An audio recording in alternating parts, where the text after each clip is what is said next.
Tell me a little bit about your experiences as a gifted educator.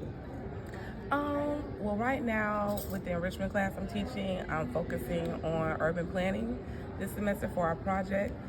So it's been really great because we've been able to take a look at the historical facts about urban planning, the economic, political, and social impacts as well.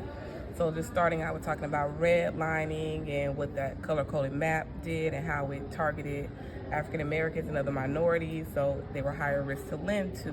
Just talking about eminent domain and them taking over that land for public use and giving them, a very small amount of compensation.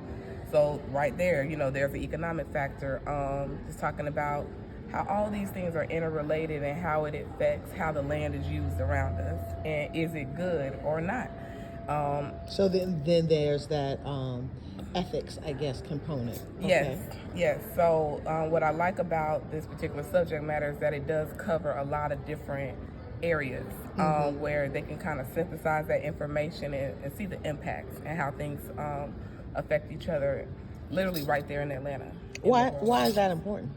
It's important because even though we want them to have academic knowledge, we want them to be able to take that knowledge and utilize it in their everyday lives and make real connections to what's going on around them. So that is why I think it's really important, not just to, understand modalities of how to do things in math and science, but really taking it and being able to apply it to your life and use that information in another way.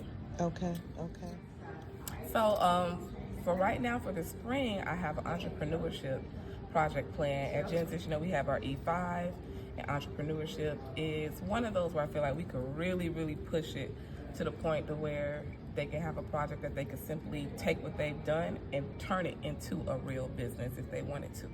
So that will be the goal for them to start from initiation. What kind of business should you have? What would it take to actually register that business? Coming up with a logo, coming up with a concept, deciding exactly how it should run, and basically mapping it all out. And like I say, to the extent that when they finish it, if they wanted to, they could pick that up and literally start a business with it. Okay. Do you do any collaboration or plan to do any collaboration with other members of your middle grades team? Absolutely. And if so, who? Yes, I've been talking to Mr. Horsford a lot. With technology, because there is a lot of just technology use in everything that we do, and I think that we could definitely collaborate on some things. I had another idea for a TV show production project where they would focus on the script writing and the screenwriting. I know he's doing some with that, but maybe pushing it, a little further with our tag students so they can also express themselves in that way. So we were talking about trying to do a joint field experience, maybe at a production studio, and then working on a joint project where they would produce a TV show. And then they could actually produce the actual set as well, a little mini set, so do the script writing. So I think that would be a really nice project, very detail oriented, but it'll really allow them to be creative and express themselves. Okay.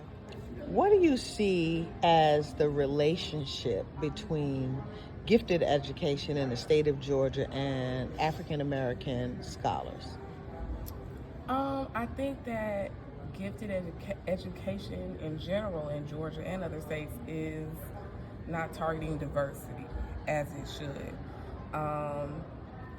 Me personally, I was in the International Baccalaureate program coming up in Florida, and there were not a lot of minorities. It was hard for a lot of minority students to be successful in the program.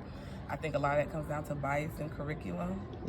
So I think in Georgia that's prevalent as well, and that's why it's important to have people on your team who are going to be creative and think outside the box and try to come up with a curriculum that will be something all students can relate to.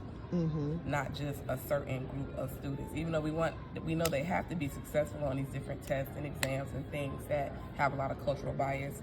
When you're creating a program, at least what you can do is look at, what the state requires and then say, okay, but what can we do different to make sure we're truly enriching the students and not just kind of just doing what everyone else is doing. Excellent.